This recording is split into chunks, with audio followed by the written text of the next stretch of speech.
우리나라뿐만 아니라 황혼 이혼의 급증은 전 세계적인 현상이라고 합니다. 우리나라의 경우 이혼하는 부부 10쌍 중 3쌍이 황혼 이혼이라고 하는데 대체 왜 이런 현상이 발생하는 것인지 오늘 영상에서 말씀드릴 거니깐 영상 시작 전에 구독이랑 좋아요 부탁드릴게요. 첫 번째, 인식 변화. 평균 연령이 늘어나면서 남은 인생이라도 행복하게 살자는 인식이 늘어나고 있습니다. 예전에는 나이 먹었으니 그냥 참고 살아야지 라는 느낌이었다면 요즘에는 앞으로 살 날이 얼마나 많은데 이렇게 살 수는 없다 라며 자신의 진짜 인생을 살아보고 싶다는 마음가짐이 생겨난다는 건데요. 이때는 자식들도 다 컸기 때문에 가정을 유지해서 안정감을 추구하기보다는 자신의 삶의 질을 우선하는 인식이 황혼 이혼으로 이어지고 있는 거죠. 실제로 주변 사람들이 황혼 이혼을 하고 별 문제 없이 잘 살고 있는 것을 보다 보면 더욱 이혼의 욕구가 심해진다고 합니다. 두 번째, 부부관계. 이미 이혼할 부부가 이혼을 하는 것이라고 보시면 되는데 성격 차이나 기타 여러 사유로 인해 아이들을 위해서 꾸역꾸역 살아가던 부부가 결국 이혼하는 것입니다. 이들은 서로 대화를 잘 나누지도 않고 부부관계 또한 없는데 자녀들의 대학 입학과 결혼이 이루어지면 이혼을 빠르게 결정한다고 합니다.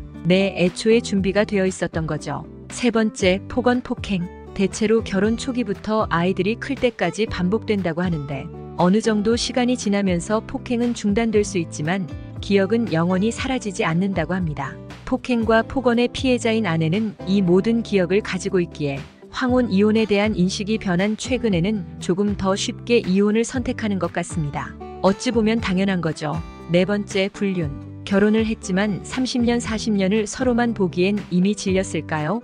이제는 자신의 인생을 개척하고자 하는 사람들이 많은데 다양한 모임에 참여하면서 남자친구나 여자친구를 만드는 분들이 많아지고 있다고 합니다. 애인이라는 것이 젊은 층의 특권이 아니라는 것이죠. 요즘은 50대, 60대 분들도 예전처럼 튀는 의상이 아닌 젊은 사람들과 비교해도 될 정도로 잘 꾸미고 다니고 오죽하면 지하철 1호선에서 어르신들이 헌팅한다는 소리가 나올 정도니까요.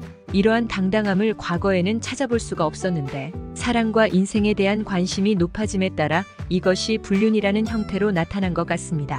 물론 배우자와 서로 협의하에 불륜을 할 게 아니라면 확실히 이혼을 한 다음에 연애를 하는 게 최소한의 배려가 아닐까 싶습니다. 다섯 번째, 경제적인 여유. 여자에게 직업과 돈이 있으면 이혼이 더 쉬워진다고 하는데 여성의 사회적 지위가 과거와 다르게 매우 향상되었고 경제 활동의 기회 또한 많이 늘어났기 때문에 이러한 사회적 배경이 황혼 이혼의 원인이 될 수 있는 것 같습니다. 무엇보다 새로운 삶을 시작할 수 있는 여건이 뒷받침되고 있는 것이기 때문에 예전보다는 더 쉽게 이혼을 선택하는 것 같습니다. 남성의 경우에는 은퇴 후에 경제력이 감소함에 따라 아내나 자녀가 무시를 하는 경우가 있다고 하는데 이에 따른 고립감을 이유로 가장이라는 무거운 짐을 내려놓고 새로운 삶을 선택하는 경향을 보이고 있다고 합니다. 어떤 이유가 되었건 황혼 이혼에 대한 인식이 확실하게 바뀌고 있다는 것입니다. 다만 그 이유에 대해서는 개인의 이기심보다는 서로를 위한 선택이 되는 게 좋겠죠? 지금부터 잠시만 주목해 주시기 바랍니다. 제가 중장년 유튜브를 운영하면서 항상 강조드리는 게 바로 금전적 여유와 경제적 지식인데요.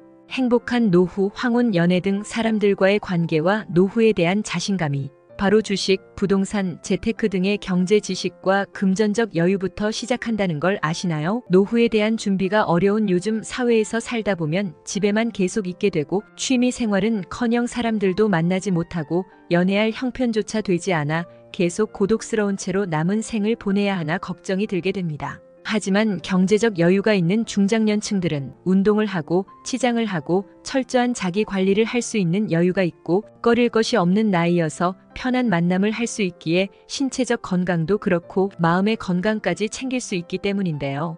부자라고 하면 너무 거창하지만 평소에 마음 편하게 누구든지 만날 수 있을 정도의 경제적 여유가 있다면 사고 싶은 옷, 만나고 싶은 이성, 지인들과의 모임에서도 가장 먼저 나를 찾을 것입니다. 중장년 세대에서 갑자기 경제적 여유를 찾기에는 하늘에서 별 따기만큼 어려울 겁니다. 보통 부자들은 뉴스를 보고 번뜩이는 돈벌 궁리를 하는데요. 제가 작년 8월에 여러분들께 뭐라고 말씀을 드렸었나요? 지금은 초전도체 이슈에 집중해야 된다. 뉴스만 보고 그냥 끄지 마시고 투자 쪽으로 생각을 한번 해보셔야 한다라고 말씀을 드렸습니다. 이런 초전도체 이슈가 나왔을 때 부자들은 어떻게 생각한다고 했었나요? 초전도체 관련주는 뭐가 있는지, 어떤 종목이 가장 수익을 크게 주는지, 그리고 어디에 투자해야 돈이 몰리는지 자연스럽게 생각한다고 말씀을 드렸었죠. 그 이유가 뭐냐 하면 부자들이 봤을 때는 이 이슈가 곧 돈으로 이어지고 그 이슈가 나에게 돈을 벌어준다는 경험적 확신이 있기 때문에 부자들은 항상 이런 사회적 이슈를 관심 있게 챙겨본다라고 제가 말씀을 드렸는데요. 그래서 제가 2023년에 진행했던 구독자분들과 함께하는 주식으로 수익 내기 이벤트를 재차 진행하려고 합니다. 당연히 100% 무료로 진행을 했고, 여기 보시면 아시겠지만 제가 지난번에도 저한테 구독이라고 문자 남겨주신 모든 구독자분들께 이렇게 초전도체 관련주 중에 가장 급등할 확률이 높은 딱 한 종목, 많은 종목도 아니라 딱 신성 델타테크 한 종목을 여러분들에게 추천드렸습니다. 그러면서 여기 나와 있는 대로 정확히 얼마에 매수해야 하는지, 그리고 얼마 정도에서 팔아야 큰 수익을 볼 수 있는지 이런 부분들까지 여러분들에게 정확히 알려드렸었는데요. 지금 실제로 어떻게 됐나요?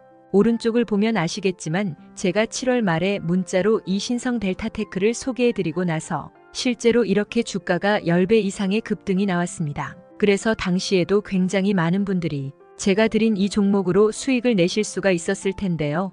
다시 한번 축하드립니다. 자, 이번에도 마찬가지입니다. 최근에 이슈되고 있는 게 자율주행 상용화이기 때문에 우리가 어떻게 생각해 볼 수 있을까요? 자율주행이 상용화되면서 가장 필요한 부품인 차량용 반도체의 수요가 굉장히 커질 수밖에 없다. 그럼 그 중에서 과거 자율주행 관련주로 크게 오른 전적이 있고 차량용 반도체 매출이 계속해서 증가하는 우리나라 기업들 중에 한 곳이 가장 크게 부각을 받을 수밖에 없겠구나. 당연히 우리가 이쪽으로 생각을 해야 된다는 겁니다. 자, 그렇기 때문에 부자라고 문자만 보내주시면 이번에는 차량용 반도체 관련주 중에 앞으로 대장주 역할을 하면서 주가가 가장 크게 급등할 한 종목을 구독자분들에게 문자로 종목명과 매매하는 시점을 모두 알려드리겠습니다. 그래서 여러분들이 여유로운 노후를 위해 주식으로 돈 버는 연습을 한번 해보시라 이렇게 말씀을 드리는 거고, 혹시라도 나는 주식을 하지 않는다 하시는 분들은 주변에 주식하시는 분들에게 추천을 해주셔도 되고, 아니면 연세가 있으셔서 투자가 어려우신 분들은 이 종목을 가지고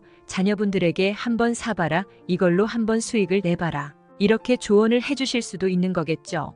그래서 지금 이 영상을 보시는 시청자분들 중에 나도 이번 종목이 좀 궁금하다 하시는 분들은 누구나 상관없이, 그리고 어느 시간대나 상관없이 부담 없이 연락하실 수 있도록 이렇게 상단에 제 전화번호를 항상 남겨놓고 있습니다. 부자라고 문자 보내주시면 제가 이번에도 똑같이 무료 추천 급등주 문자를 보내드리겠습니다. 이해되시죠?